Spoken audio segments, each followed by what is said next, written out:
Untuk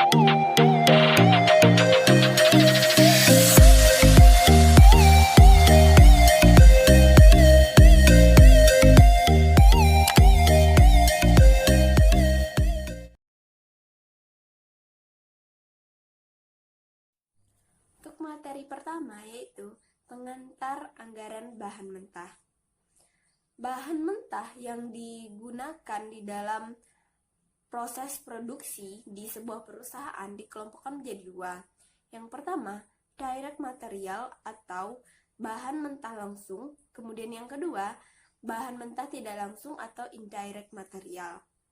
Bahan mentah langsung itu merupakan semua bagian bahan mentah yang digunakan, yang menjadi bagian di dalam barang jadi yang dihasilkan. Biaya yang diperlukan untuk bahan mentah langsung ini sangat erat kaitannya dengan barang jadi yang dihasilkan, sehingga biaya bahan mentah langsung ini merupakan biaya variabel bagi sebuah perusahaan. Nah, selanjutnya, bahan mentah tidak langsung. Bahan mentah tidak langsung merupakan bahan mentah yang ikut andil di dalam proses produksi, akan tetapi tidak tampak secara jelas di dalam barang jadi yang dihasilkan tersebut. Nah, contohnya, jika barang jadi yang dihasilkan adalah meja dan kursi, maka kayu itu merupakan bahan mentah langsung yang tampak secara jelas di dalam kursi atau meja tersebut. Nah, akan tetapi untuk paku dan cat itu merupakan bahan mentah tidak langsung yang secara langsung kita tidak bisa untuk tampak pada bagian barang jadi yang ada tersebut. Di dalam anggaran bahan mentah, yang dibahas, yang direncanakan di sini adalah penggunaan dari kebutuhan bahan mentah langsung. Sedangkan untuk bahan mentah tidak langsung itu akan dirincikan atau akan dibahas di dalam anggaran biaya overhead pabrik.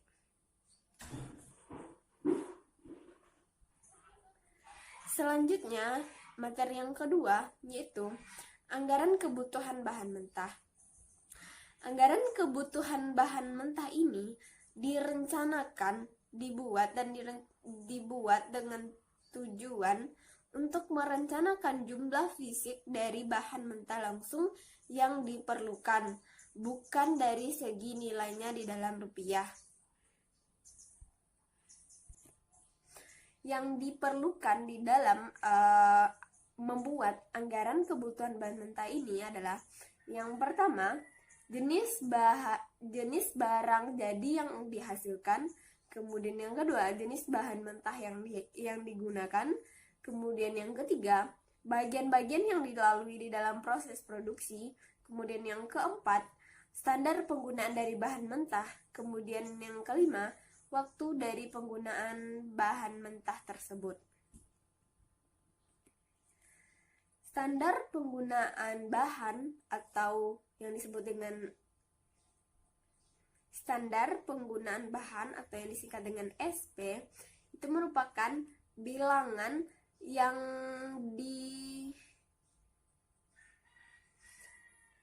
standar penggunaan bahan atau yang disebut dengan standar penggunaan bahan atau yang disingkat dengan SP itu merupakan bilangan yang menunjukkan berapa satuan bahan mentah yang diperlukan untuk menghasilkan satu satuan barang jadi yang dihasilkan. Nah, contohnya standar penggunaannya sama dengan 2 untuk barang A dengan bahan mentah X. Nah, maksudnya di sini berarti untuk menghasilkan satu barang jadi A membutuhkan dua bahan mentah X. Tentukan kebutuhan bahan mentah. Jumlah bahan mentah yang diperlukan untuk suatu proses produksi di dalam sebuah perusahaan dalam jangka waktu tertentu dan periode tertentu dapat ditentukan dengan berbagai cara. Yang pertama yaitu perkiraan langsung.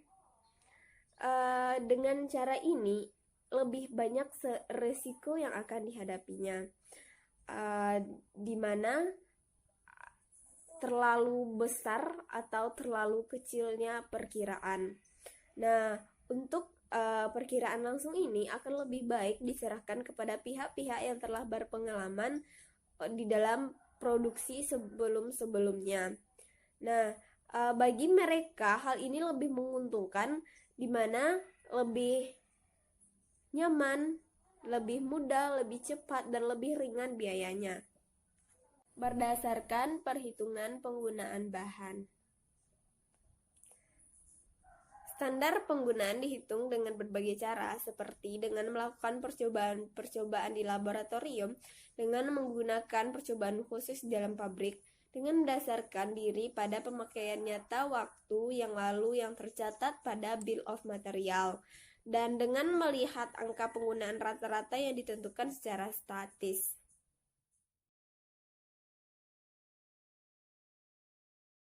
Baiklah, saya akan menjelaskan tentang anggaran pembelian bahan mentah berisi rencana kuantitas bahan mentah yang harus dibeli oleh perusahaan dalam periode waktu mendatang. Apabila jumlah bahan mentah yang dibeli terlalu besar, akan meningkatkan berbagai resiko, seperti bertumpuknya bahan mentah di gudang yang mungkin mengakibatkan penurunan kualitas, terlalu lamanya bahan mentah yang menunggu giliran proses, atau biaya penyimpanan menjadi lebih besar.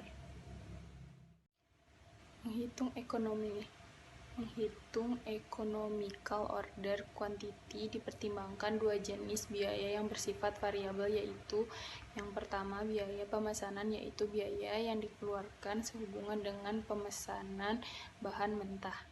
Biaya penyimpanan, yaitu biaya yang dikeluarkan sehubungan dengan kegiatan penyimpanan bahan mentah yang dibeli. Untuk merencanakan pemesanan bahan mentah pada periode mendatang perlu diperhatikan faktor-faktornya. Yang pertama ada lead time, yang kedua ada extra carrying cost, yang ketiga ada stock out cost. Baiklah, saya akan menjelaskan yang selanjutnya, yaitu anggaran persediaan bahan mentah. Dalam penyusunan anggaran kebutuhan bahan mentah dan anggaran pembelian bahan mentah di muka tampak bahwa masalah nilai persediaan awal dan persediaan akhir bahan mentah selalu diperhitungkan. Besaran bahan mentah yang harus tersedia untuk kelancaran proses produksi tergantung pada beberapa faktor, seperti 1. Volume produksi selama satu periode waktu tertentu. Yang kedua ada volume bahan mentah minimal. Yang ketiga, besarnya pembelian yang ekonomis. Yang keempat, estimasi naik turunnya harga. Yang kelima, biaya-biaya penyimpanan dan pemeliharaan bahan mentah. Yang keenam, tingkat kecepatan bahan mentah menjadi rusak. Bentuk dasar anggaran persediaan bahan mentah. Beberapa hal sebagai berikut. Yang pertama, jenis bahan mentah yang digunakan. Yang kedua, jumlah masing-masing jenis bahan mentah yang tersisa sebagai persediaan. Yang ketiga, harga per unit masing-masing jenis barang mentah. Yang keempat, nilai bahan mentah yang disimpan sebagai persediaan. Baiklah, itu hasil presentasi dari saya. Akan dilanjutkan oleh materi berikut. Pembelian bahan mentah harus ditentukan kapan pemesanan bahan mentah. Hal ini harus dilakukan agar bahan mentah itu dapat datang tepat pada waktu dibutuhkan. Baiklah, saya akan melanjutkan materi selanjutnya, yaitu mengenai anggaran biaya bahan baku yang habis digunakan. Begini penjelasannya. Tidak semua bahan baku yang tersedia di perusahaan akan habis digunakan saat proses produksi. Hal ini disebabkan karena dua hal. Yang pertama yaitu perlu adanya persediaan akhir yang akan digunakan sebagai persediaan awal saat periode berikutnya. Yang kedua, perlu adanya persediaan agar kelangsungan produksi tidak terganggu akibat kurangnya bahan baku. dan bahan baku yang telah habis digunakan dalam proses produksi harus dihitung nilainya. Dan untuk manfaat disusunnya anggaran biaya bahan baku yang habis digunakan itu sendiri antara lain, yang pertama, untuk keperluan costing, yakni penghitungan harga pokok barang yang dihasilkan oleh perusahaan. Dan yang kedua yaitu untuk keperluan pengawasan penggunaan bahan baku. Baiklah, untuk penjelasan berikutnya saya akan menjelaskan mengenai fungsi perencanaan, koordinasi, dan pengawasan pada penggunaan anggaran-anggaran bahan baku. Anggaran kebutuhan, persediaan, dan pembelian bahan baku merupakan alat perencanaan yang digunakan oleh perusahaan. Dalam anggaran tersebut dibuat rencana tentang segala sesuatu yang berhubungan dengan penggunaan bahan baku pada masa yang akan datang. Anggaran bahan baku berfungsi sebagai alat pengkoordinasian bahan baku dengan tingkat persediaan dan kebutuhan bahan baku. Koordinasi antara ketiga faktor ini sangat perlu diperhatikan agar tidak menghambat kelancaran dari proses produksi itu sendiri. Selain itu, anggaran bahan baku juga berfungsi sebagai alat pengawasan. Sebagai pelengkap fungsi pengawasan, maka disusun laporan pelaksana. Dan dalam laporan pelaksana ini sendiri menunjukkan perbandingan antara rencana dan realisasi terhadap pembelian bahan baku dan penggunaan bahan baku itu sendiri. Sekian penjelasan dari saya. Untuk materi selanjutnya akan dijelaskan oleh teman saya.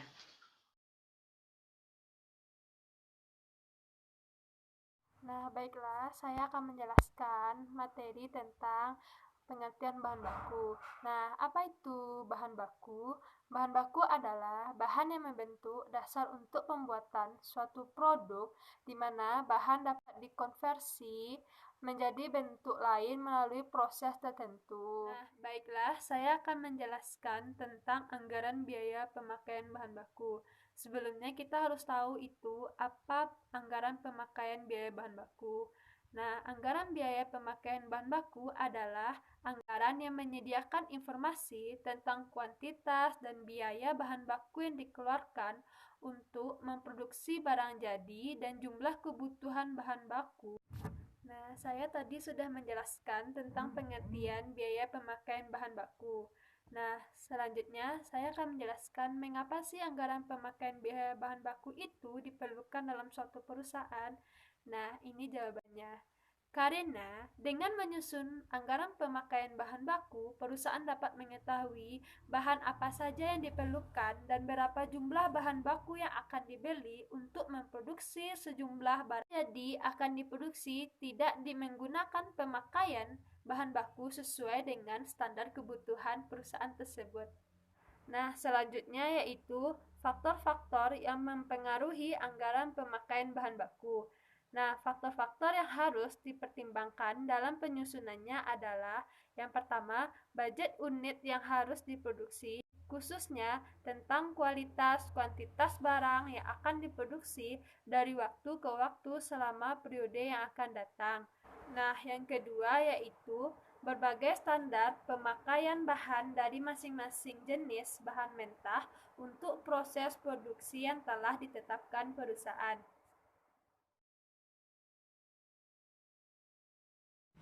Baiklah, di sini saya akan menyampaikan elemen-elemen anggaran bahan baku.